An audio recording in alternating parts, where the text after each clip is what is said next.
Hello, Tom Lavecchia here with the latest edition of the Armchair NBA. This is episode number 2 of the newly launched show, and I have a very special guest today. Let me introduce him. His name is Gator McCluskey. He has a YouTube channel. He's originally from New York by way of now Tampa Bay, correct?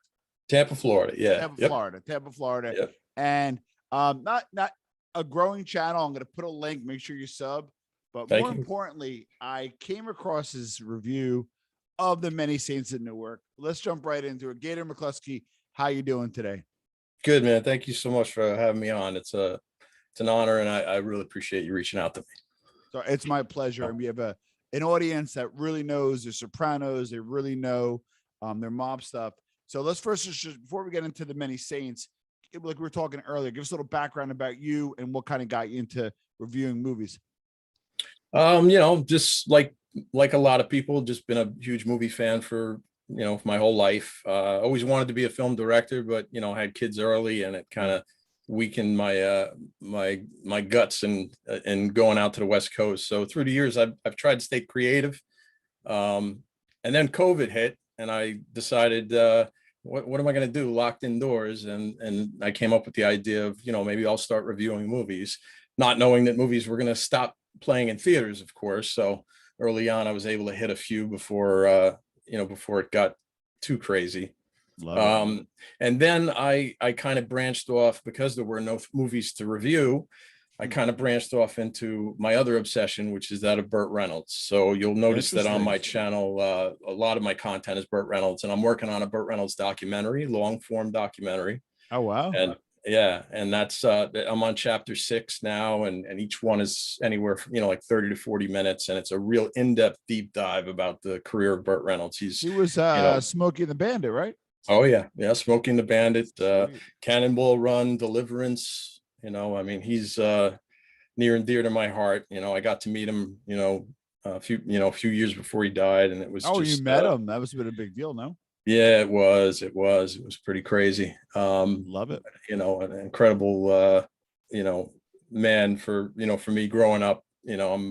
I'm 52, so I kind of grew up right around Smoking the Bandit when I was impressionable, and and it just grabbed me. And my brother had a Trans Am, so I was like, yeah, I was all about that.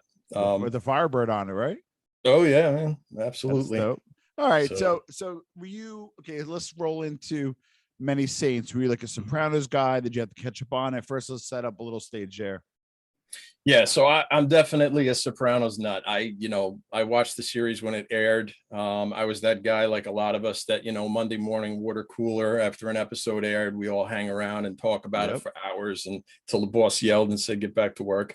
It was just an absolute obsession of mine. As a matter of fact, at the time, I worked in the DVD aspect of the business, and I would record it on HBO, and then I would make copies and I'd give it out to all my buddies, and then we'd watch it every night and talk again nights during the week about that episode from that week. Wow. And it's pretty crazy if you think about the whole the fact that people binge watch things now, but back when The Sopranos aired, you'd have to wait an entire week to see what happened, when a lot of times you're so disappointed. You're always like, oh no, nobody got whacked this week. This stuff that you'd hear, that you laugh at people that watch, like binge watch it for the first time. They don't have to make those sort of comments. They get all the information in short term. So I've probably seen the whole series 20 times straight through. Wow. I kid you not, through the years. I tend to watch it at least once, twice a year. Wow. I just cannot get enough of every little detail, within it. So awesome. Yeah. So this is even more of a meaningful review. You're not like a casual, like, hey, I just saw this. Let me go ahead and review. Oh no. But so was interesting enough, is if I remember correctly, you opted to actually go to the movie theater, correct? Oh yeah, opening day. Okay. I'm a big believer in, certain movies need to be seen on the big screen. As a matter of fact, I'm just wrapping up a review right now, the new James Bond movie, which is another passion of mine. I probably actually will drop that probably tomorrow. Awesome. And so opening day for me on a lot of these movies, and the big screen, as soon as the theaters reopened, I was right back in. I'm not, I did the COVID thing. I spent a week in the hospital. Oh, wow. I was definitely, I'm definitely somebody who's cautious, but not cautious enough to stay away from, the hot box of a movie theater, which is probably the worst place to go. It's not going to keep me out of there. Well, one, I'm glad you're okay. Number two, listen, freedoms are important, and I'm glad. I know Florida's been very flexible in terms of business environment, so that's great. All right, so let's roll right in, man. So, what were you expecting, and then let's jump right into the review. Yeah, so when I went in, I had done my research, almost too much. Knowing the characters, knowing what they were trying to do. I think the biggest thing going in that was sort of something I was leery of was the fact that David Chase, who, this was his brainchild, obviously, really wanted to direct this thing, and due to family issues, he had to back out, and that was crushing. Oh, to he him. didn't direct it? He did not direct it. No, he actually turned it over to this director, Alan Taylor, who he directed 9 episodes of The Sopranos. Good episodes, very good episodes, just not, there are a lot of directors over the course of the 6 seasons that, could have done it. Problem with Alan Taylor is he's never really directed a great feature film. He did the second Thor movie, which is terrible. He did what was the other film he did that's going to escape me right now? So he's a little green. Yeah, Terminator Genesis. Well, like give him the keys to a big franchise in Terminator, and he screwed that one up, So it's So I was like, he didn't have now he's a great television director. He did Boardwalk Empire. He did Nurse Jackie. He did Mad Men. So he's done some really good stuff. But feature films are different than television, even the quality of television nowadays. So I was skeptical going in. I was worried about that. I was worried about, the Dicky Moltisanti story, which, Christopher's, before we continue, where do we stand on spoilers? Because I want to. No. So at this point, if you watched it or not watched it, if you didn't watch it, which most of the guys did, if you didn't watch it, pause now because we're going raw here. Listen, we're down and dirty. A lot of people that watch this channel are like what they call those mobologists, if you will.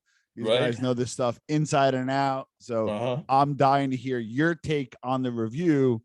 And then I'm loving to hear it. Be respectful in the comments because you may disagree with you guys. But we're always going to be respectful in the comments. So continue. Right on. Going in, I knew that, Michael Gandolfini had big shoes to fill and his father. I was concerned about that.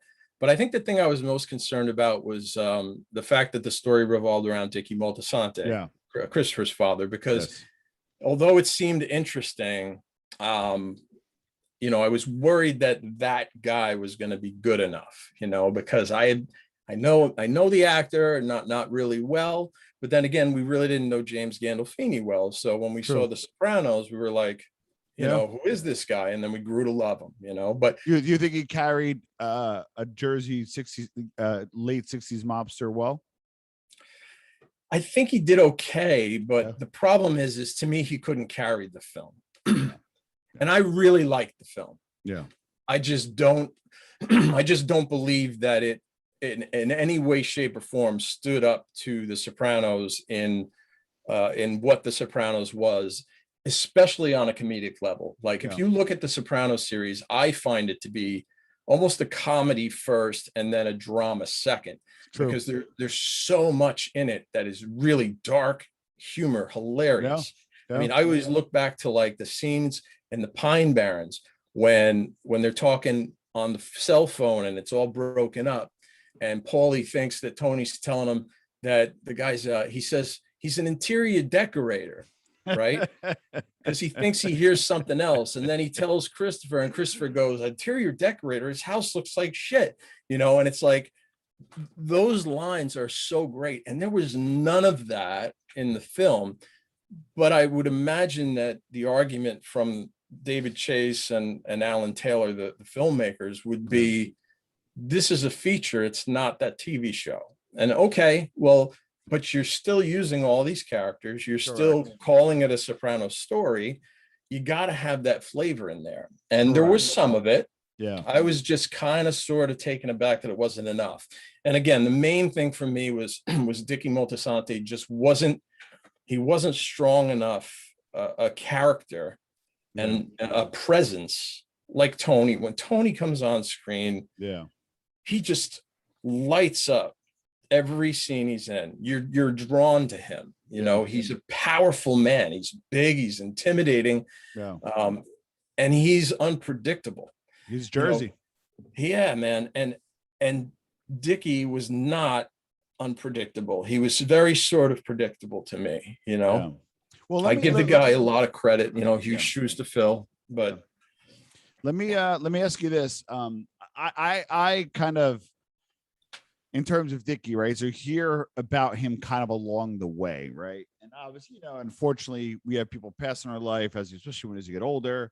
And some people tend to like kind of get idolized because they're not around anymore, right? Oh my God, your Uncle Dickie. And like, he's like one of those guys that like, you ever like super look forward to meet somebody and they're almost like a legend. And then you meet them and you're kind of underwhelmed. That's kind of where I landed with Dickie and his character. I was super excited about that thread. And I kind of got what they were trying to do, but they lost on the execution. What are your thoughts on that? And what thoughts on my opinion on that?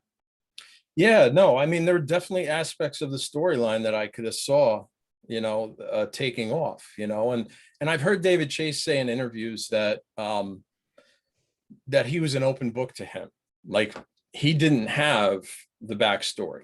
And he loved the fact that he could create that backstory. Correct. You know, as opposed to like, you know, you take The Godfather, right? When they went back in time, you know, they knew the story, you know, it was all sort of drawn out. Correct. George Lucas with the Star Wars series, he knew the whole story. He just hadn't told it yet. Correct. This was an untold story. This was basically all new. So they sat down in a room and they chalked it up, and that's what we got. And I think it's also a little disappointing that they had all this extra time through COVID that they probably could have, and this goes for a lot of these movies that are coming out. They could have really dug in deep. Now, I personally believe that if David Chase would have directed the movie like he had planned, that perhaps he would have taken it to a point where he would have made a left turn or a right turn, as opposed to Alan Taylor, who took it and said, well, this is the script, I'm just going to go with it. And I think that's the case with a lot of filmmakers. And I study, you know, like the way that like James Cameron, for example, he reclaimed the Terminator franchise that he lost after Terminator 2. He basically divorced the producer who he was married to, and he lost the franchise. And it took him decades to get it back. Well, he finally got it back, and he was going to direct a new Terminator movie, but he was locked up in the Avatar project. So he turns it over to the director of Deadpool, this guy, Tim Miller. Well, Tim Miller, now it's Tim Miller's baby, right? Now, Cameron can only step in so much. He wants, out of respect, he hired this guy. He wants to let him do it. And the movie was awful. It was awful. But I believe that if Cameron would have made it, he would have seen how awful it was, and he would have taken that turn. And that's kind of my fear with what had happened. Now, the good news is that David Chase apparently is very excited about doing another story, because that's another thing I guess we could bounce into is where's all the other story, right? We want to find. I mean, I was just talking to a buddy of mine the other day. He's like, what about Hesh? You know, like, you know, where's he? You know, like where's all these younger characters? You know, where's Carmine Lubitasi? Where are these guys? Well, we'd love to see. Why did Jackie Aprile become boss over Tony? Right? You want to see that story. I want to see that story. That's what we want to see next, you know. And now if David Chase gets his chance, because I heard him say, I was looking forward to so much directing my first feature film. It would have been his first feature film, mob film, on the big screen and sit in a theater with people and watch it. That was his dream. And he lost out on that. So he's gonna do this movie and he's gonna direct the next one. I'm positive. So let's all right. So I want to kind of go through some specifics because I want to kind of get your opinions. I saw your review and I want our audience to kind of check it out. So Silvio Dante, right? It was a little comedic, kind of a comedy relief, little stoic, literally acted as the and I don't know if it was you said it or somebody else. You got to forgive me because I watch a lot of the reviews, and a lot of people feel like you kind of get like that, like stiff over your life. You're generally not like that young. So that seemed to me, I felt like, come on, man, you're 28 years old or 25 years old or 18 or whatever the hell age is supposed to be. And I didn't find him being like born stoic. I just thought that was odd. Yeah. Where do you land on Silvio's portrayal? Yeah, I'd like to think you got that from me, because I definitely did. It might have been touch you. on Forgive that. me if Yeah. again I No, said so no. many, so forgive me. Absolutely. I believe me. Actually try to stay away from reviews, because I don't want to copy people. Yeah. You know what I mean? That's a fear of mine, that I would ever like, and I go out of my way, not to do any reviews. But yeah, so basically my point was, and I played clips of Silvio and I played clips of this guy. Yeah. And you would think that over time, and we all know people that as they get older, their quirks, they get more amplified, like whether your ticks or clerk, so you would imagine that the version of Silvio we saw in The Sopranos was as character animated, quirky that you could get in life. And that as a kid, it would have been like a piece of it, and it would have gotten worse as we went along. And it almost seemed like the guy that played Silvio, and I don't blame him at all, because a lot of people are like, that guy sucked, that guy it's the director, it's the director's job to actually say to him, let's do it again, maybe a little less, and Michael Gandolfini was that's actually how they said it about he was told to back it down. He did too much of his father. He was doing a character of his father, and apparently they told him to tone it down. They had to reshoot a lot of his scenes after they went into dailies and looked at him. Wow. So I do think that he definitely overboard. But something started to cut you off, but something struck out, and this is kind of the reason why I asked you on too, is Michael Gandolfini lost his father, and I think I lost my father when I was 17, and I think you said something along those lines as well. And you said this movie, if there was a bright spot, will resonate with guys like us who lost people young, because imagine like he's filling his father's shoes. So if you could talk a little bit about that angle, well, if you don't mind, if you're comfortable with it. No, yeah, it's fascinating to watch interviews with Michael Gandolfini, and listen to his thought process about how, it seemed as though, which it wasn't as difficult for him to do as I think a lot of people thought, because he knew that his dad was playing a character, and he was studying that. And he never watched The Sopranos until which is insane. Which is insane. Especially to have to power watch it, like for him to have to go to school on it. Now, the really interesting thing I heard him say recently was that he believed that, just like with the Silvio character, he ignored the last 3 seasons of The Sopranos. He watched them once, but he like a lot of rewatch. us. No, I'm just kidding. Yeah, right. Well, just kidding. But he focused on the first 2 or 3 seasons, and that's the Tony Soprano that he wanted to emulate in his performance, because he felt that his father had evolved to like another character toward the end. And he didn't think that was good for him to watch too much of that, because it would affect the young version of Tony. So the opposite of Silvio. Now, why? So what? Now, again, you have, and we'll get to the positives, because I know you think you had a net positive review. But a few things I want to touch on. Why wasn't there more of Michael Gandolfini? I think that could have possibly saved it. What are your thoughts there? Oh, 100%, 100%. I don't know if I had to guess, I'd say that it was maybe one of 2 things. Maybe they didn't have the confidence in Michael being so young, being so inexperienced, that they wanted to sort of ease him into it. Maybe mitigate it a little bit. With the understanding that he's going to be a much larger character moving forward. Yeah. Because, Dickie, spoiler alert, dies at the end of this film. So who else are you going to follow in the next film but Tony? So maybe that's part of it. You hold something back, give somebody something to see. The other thing of it might be an ego thing. It might be David Chase saying, you know what, I'm going to prove that I can do this again. I'm going to prove that I can make a film and I don't have to rely on this character, that I could give you new characters and because it's I can do it. Because it's me, not them. Right. Bill So Belichick, Bill Belichick happening. Right. Yeah. I didn't think of it that way. Yeah. So, it's so Uncle Junior, I thought he was good in terms of the portrayal. What were your thoughts on Uncle Junior's character? Yeah, he got the biggest laughs for me. His big moment when he falls on the stairs.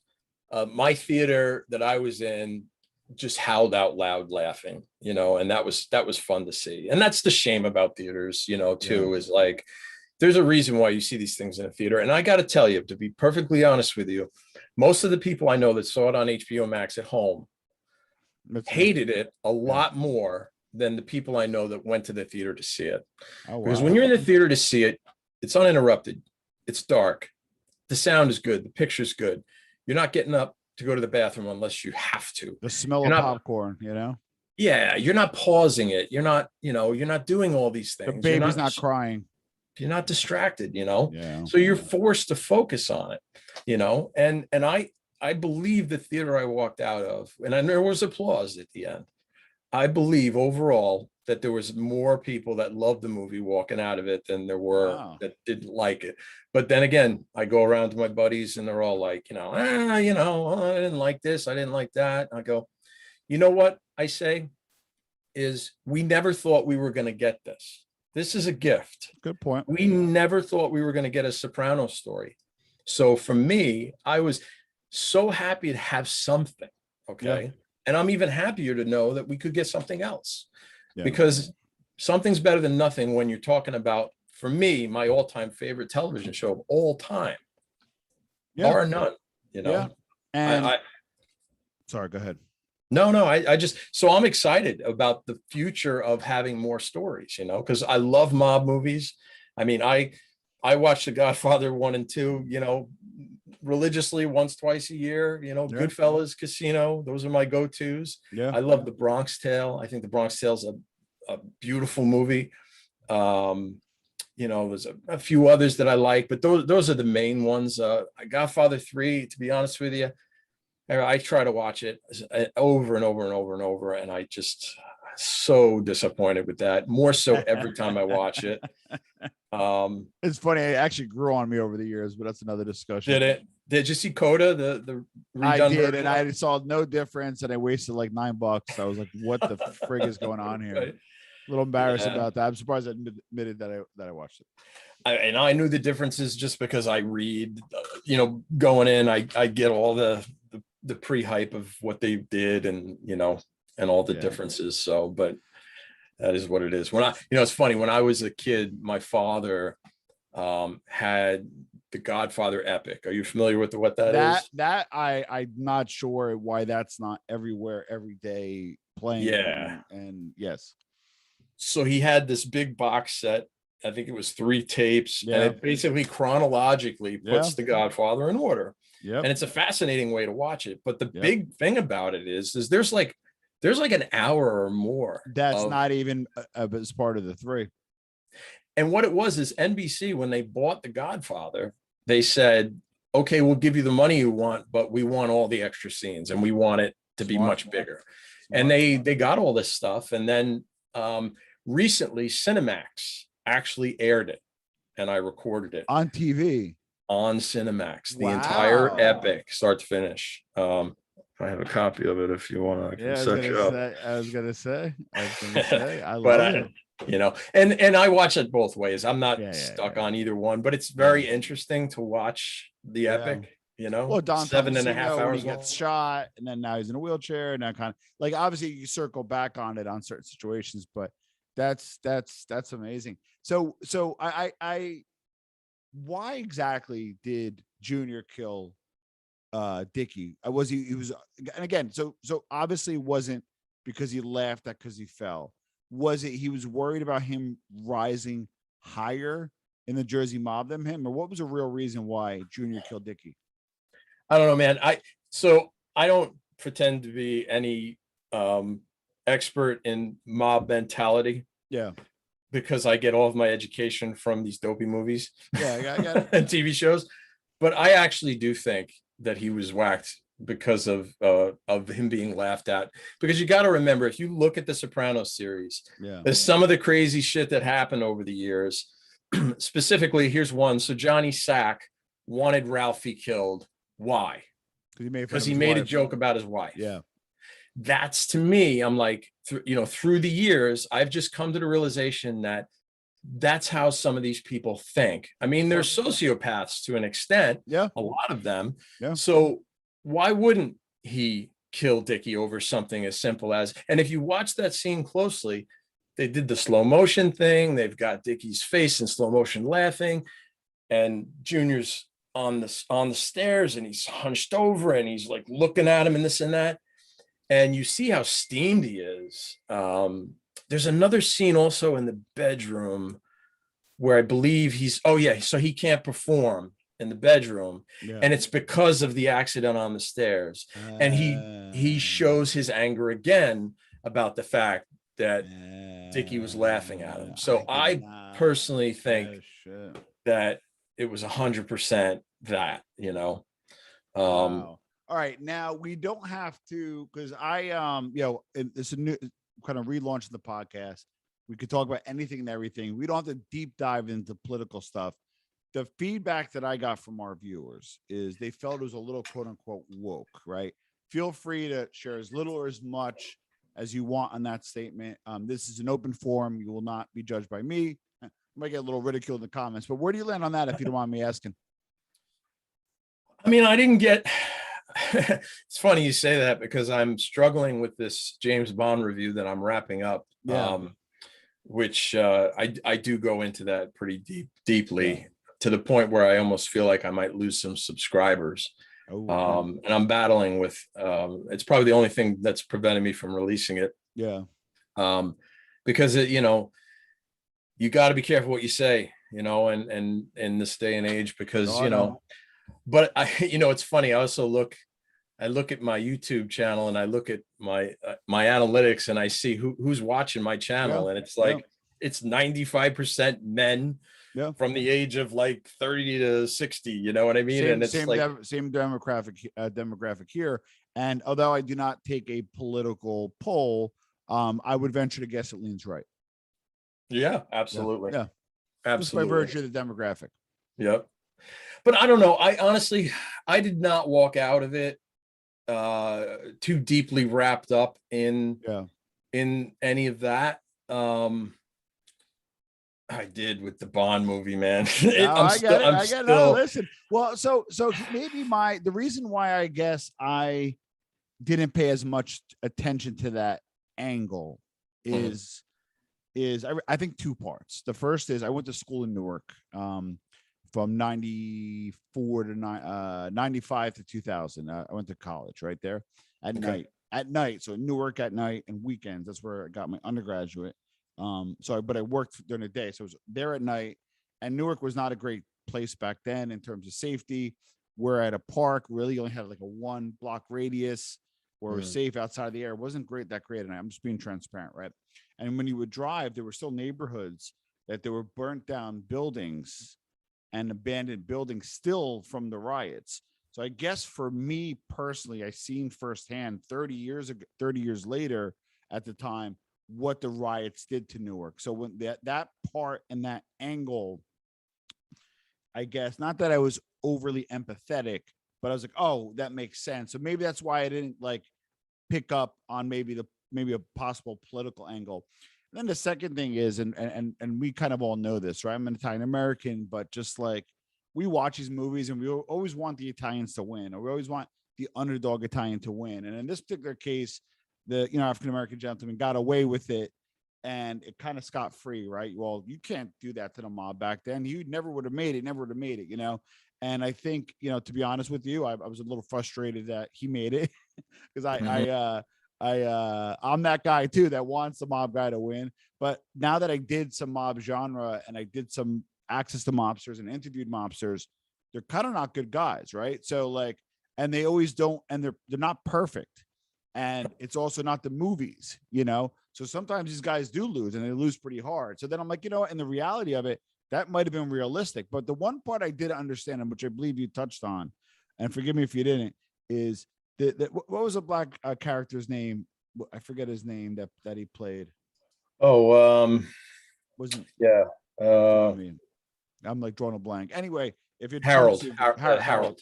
The thing I don't get is the character development and the animosity. Dickie was good to him in terms Yeah. of the situation, right? The mob ruled Newark back then. The mob ruled crime, right? You don't just start a numbers game, right? And I know they were trying to do the Frank Lucas angle, but that wasn't happening, and not back then, not in Newark, right?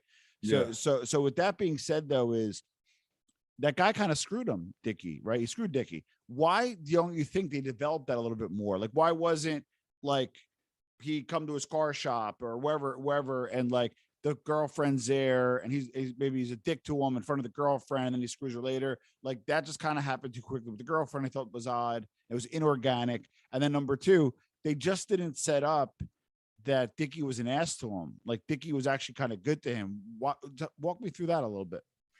Well, I do have a theory about a lot of that. So first off, David Chase grew up in Newark, right? Yeah. And he did say the reason that main reason this story excited him too is he was there for the Newark riots, and like he knew all about it, and that was something that was near and dear to his heart about that story, and it gave him an angle that he wanted to explore. Yeah. I can't take credit for this, but a buddy of mine had made he texted me shortly after the movie, and he said specifically, and I'm sure you'll agree with this, as will a lot of people, there's no way that Dickie's Gumad would say to him what she had done. First of all, she would have never done it. Yeah. That's okay. That I'll give that especially back then. And even if she did it, there's no way she would have told him. So that scene alone was so unrealistic to me. All the other stuff you said, I think, is very simply because of runtime. The movie needed to be either 3 hours long or it needed to be a miniseries, because they jammed it packed with so many different characters and storylines. I mean, there's so much in there that you would love to have known more about Paulie, and correct. You'd love to know his story, and you'd love to know more about Silvio's story. You don't know anything about these guys. They just appear and they are who they are, and I believe that Harold could have his own movie. I really do. I think that his character, because think about how that film ended, because he had basically said that he's going to make his own money. Yeah. And he proved that in the end. He was making money, right? Yeah. Well, where does that go? Yeah. Who is that guy? That's a story to tell. You could have an offshoot movie based on him, or ideally, and I would love to have had a series, because to me, a series is never ending. You don't have to rush it. You can take your time. The nice thing about The Sopranos, when they bring in Richie Aprile, they took their time with him, and then they got rid of him. Then they brought in Ralphie, and they took their time with him, and then they got rid of him. And then you've got Steve Buscemi's character, Tony, the other Tony Blundetto. These guys were really fleshed out, and we really got to spend time with them. So when they did get killed, I mean, honestly, when Dickie got killed, I mean, did you feel any emotion?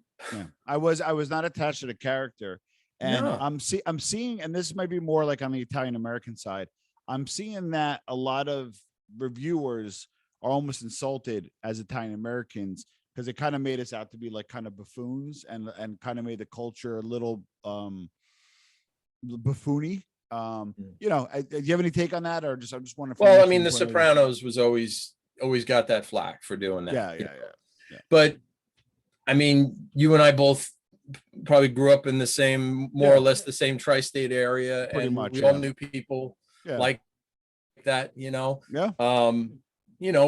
but you can also point out times where where Tony was a great father, and where he was a good guy. There's a reason why we rooted for him, even though he was mostly a terrible guy, but and that's the fascinating thing about rewatching The Sopranos, because I'll focus on certain characters that I never saw certain things, particularly Carmela, Yeah. who Edie Falco's just brilliant in that series. And if you focus on her story arc and her struggles with the fact that she's taken all this blood money, and there's that one psychiatrist she sees that basically she makes a point to him about, like, you just want my money, and he's like, no, I'm not charging you for this session.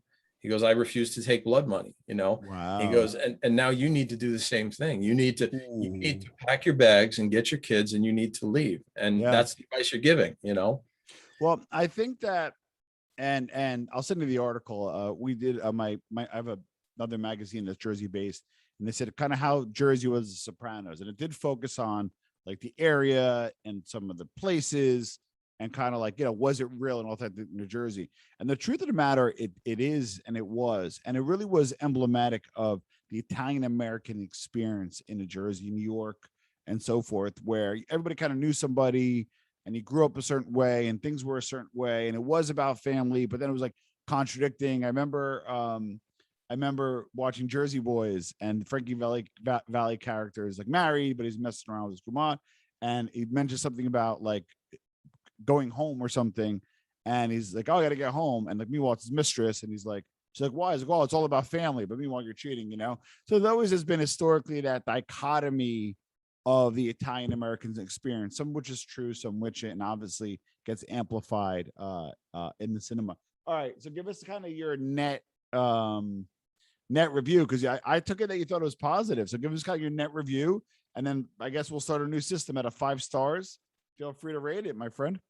No, I like the movie. And I stress in my review that I don't believe it stands up to the quality and the legacy of the Sopranos series, but as a standalone mob movie, I would probably put it somewhere close to Bronx Tale, not quite as good, if anyone's seen the Bronx Tale. That's a pretty bold. Yeah. Okay. And did the you Bronx not like Bronx Tale? No, I actually really love Bronx Tale. Okay, yeah. I do. And I love Chaz Palminteri in that. I think he's amazing. Yeah. And the fact that he even wrote that and De Niro directed it, the whole storyline in there, the struggle between, that kid, and it's a very similar story if you think about it, because, the best thing to me about the Many Saints of Newark is the way that young Tony Soprano was lost. He didn't want to take the hot speakers that were stolen. He had a conscience, and he still had some morals. And Dickie at first was trying to get him to just forget all that and just try to justify it by saying that, but forget about it tomorrow, kind of thing. Yeah. And then Ray Liotta, who we didn't talk about, who I thought was magnificent. From Union, New Jersey, of all places. Let's spend a minute on him before we wrap up. Oh, he's just incredible. And if for a lot of us that saw the trailers, we saw him in prison. Yeah. And then we watched the movie, and he dies early on. And I'm thinking to myself, what happened to the prison shot? I'm like, he's dead? I go, I didn't know that they were going to twist it and make it, which that wasn't totally I thought clear. That was cool. Yeah. Yeah. And I thought he played both guys so well and so different that, to me, Ray Liotta deserves an Oscar nomination for that. Wow. That's a bold statement. It's a supporting actors nomination, and Michael may also get one. It just all depends on how many movies come out and how many nominations there are to pass around. Some bold statements. I like it. All right. So out of 5, let's get down and dirty here. Out of 5, what 5 stars would you give it, Gator? 2.5. Got it. Okay, that's fair. Listen, this got graded with a curve for me. Like they could do no wrong. They just had to do some jokes. Like they had to just not F it up, and they kind of did. And I landed at 2.5 stars too. I'm a little underwhelmed. I think you were generous in your interview. I'm going to put review. I'm going to put that link below. And so how can our audience find you? I put a link below to your site, to your page as well. How can our audience find you, Gator? Gator McCluskey Reviews. If they go there, then please subscribe and check out some of my videos. I do I do some movie reviews, but I also work these documentaries, and I I try to be funny. I try to be light. I have one of the things on there that if you watch anything I've done, I do the top 10 worst sequels of all time. And I've been getting good feedback on it, but I think it's funny. I really enjoy that kind of humor. I have a sixth sense of humor, and I don't have any desire to do the top 10 best anything. I like doing the top 10 worst, because to me, there's nothing that funny about the best movies, right? And I get a kick out of making fun of the films that disappoint me. So I love it. But I also like to study classics. So I do Young Frankenstein, for example, is one of my favorite movies. I do like a mini documentary on Young Frankenstein, and I love movies from the 70s and the early 80s. That's like my time of growing up where I really appreciated film. So I'm working on A Dog Day Afternoon, which is another one of my favorite films, a documentary, and and continuing with the Burt Reynolds stuff, and doing an occasional movie review of something that like Sopranos and James Bond that jumps out to me. And now that the theaters are opening up again, and hopefully we don't get hit with another round of shutdowns, and these movies do okay. The Sopranos movie just absolutely tanked. It came out this. I'm at 2.5. Well, I don't know if watching it in the cinema and dropping to me and my fiance $45 all in, probably more nowadays, all the crap. Will that bring it up another point? I just don't know. Like, you're at 2.5 in the movie theater, so probably maybe watch it again to see if I picked up or missed something, but I'll probably watch it from the comfort and safety of my own home. Like I said, to me, it's just it's a matter of focus, being focused in a theater, getting the best possible picture, the best possible sound. I mean, let's be honest, there are people out there watching this movie on their phone while they're on a bus, I mean, and it's unfortunate, and it's unfair to the filmmakers, because they shoot these things with, incredible equipment, and, and some people just watch it on the go. And that's the world we live in. But the sound, I'll tell you, the Bond movie that I saw, was the sound in that movie. I saw it in a Dolby theater where the seats actually have subwoofers in them and rattle. But just the whole experience technically was amazing. By the time you watch that movie, you want to go visit all of these places in the world that you can't afford to visit, and it's something that you can't watch on your phone, and you see people doing it. It's frustrating, but would the Many Saints of Newark be that much better if you'd had seen it in the theater? Not now. I think now it's resonated with you on your viewing. I don't think it's going to improve on it, but I think the first viewing is really important. If I could suggest anything to anybody, try to go to the movies to see these things one time, and then if you like it, or if you're unsure, rewatch it at home. That's fine. But you really need that initial presentation that the filmmaker intended for you to see it a certain way, and we're not seeing it that way. Most people aren't. So great point. So check out Gator McCluskey. We're going to put a link to his review, a link to his page. We really appreciate you coming on the Armchair MBA. We're kind of reorganizing here, if you will. It's a relaunch podcast. I think you're going to be okay in the comments, because I knew you were a little more complimentary in your review, but I think you'll be okay. Some good guys who watch the show, and thank you. I can take it, man. I could take it. I'm from New York. You're from New York, so it don't matter. All right, buddy. Be good, and thank you for being on the Armchair MBA, my friend. Thank you, and good luck with the channel. Thank you, buddy.